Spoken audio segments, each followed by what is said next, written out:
కాజు chicken gravy ఎలా చేసుకోవాలో process అయితే చూడండి. ఫస్ట్ దీనికి కావాల్సింది చిల్లీస్, టొమాటో అండ్ కొంచెం ఆనియన్స్, బోన్లెస్ చికెన్ అండ్ కాజు అనమాట. మీకు కావాలంటే కాజు అండ్ టొమాటో అది పేస్ట్ చేసేసుకోవచ్చు. తర్వాత ఉల్లిపాయలు మాత్రం చిన్న చిన్న స్లైసెస్ కట్ చేసుకోవాలి. నేనేంటంటే కాజు ఇంకా టొమాటో కూడా నేను నార్మల్గానే వేసుకున్నా, అది పేస్ట్ చేయలేదు. అది మీ ఆప్షనల్, కావాలి అంటే ఒకవేళ అలా చేసుకోండి. కాజు కూడా మీకు సరిపడినంత, అంటే మీరు తీసుకునే చికెన్ బట్టి కాజు తీసుకోండి. నెక్స్ట్ ప్యాన్ పెట్టి ఆయిల్ వేసుకొని బిర్యానీ ఆకు, కొంచెం మసాలా వేసుకోండి. నెక్స్ట్ మనం స్లైసెస్లో చేసి పెట్టుకున్న చిల్లీస్ అండ్ నెక్స్ట్ ఆనియన్స్, అవి బాగా బ్రౌన్ కలర్లోకి రావాలి. ఎంత అలా ఫ్రై చేసుకుంటే అంత బాగుండిద్ది.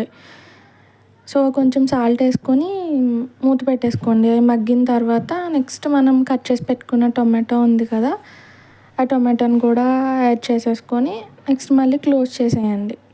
ఇది ఒక టైప్ ఆఫ్ ప్రాసెస్ అనమాట. వేరేలా కూడా చేయొచ్చు, బట్ ఏంటంటే ఈజీ ప్రాసెస్, మన డైలీ వేలో చేసుకునేలాగా. టొమాటో కూడా వేసేసి ఇది లిడ్ క్లోజ్ చేసేయండి. మూత పెట్టేసిన తర్వాత ఒక 2 minutes టొమాటో కొంచెం మగ్గుతుంది కదా, మరీ ఎక్కువ కాకుండా.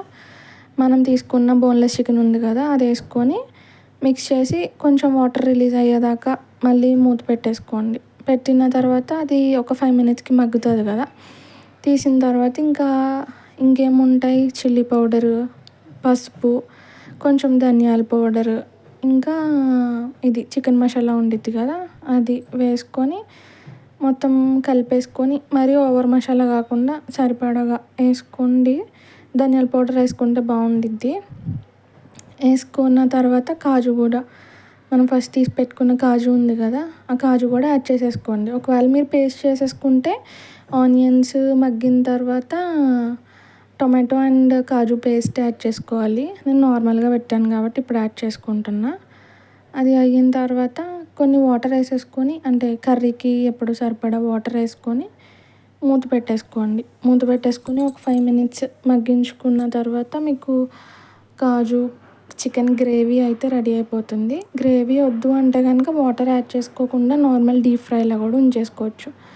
నెక్స్ట్ పైన కొంచెం కొత్తిమీర వేసేసుకుంటే రెడీ.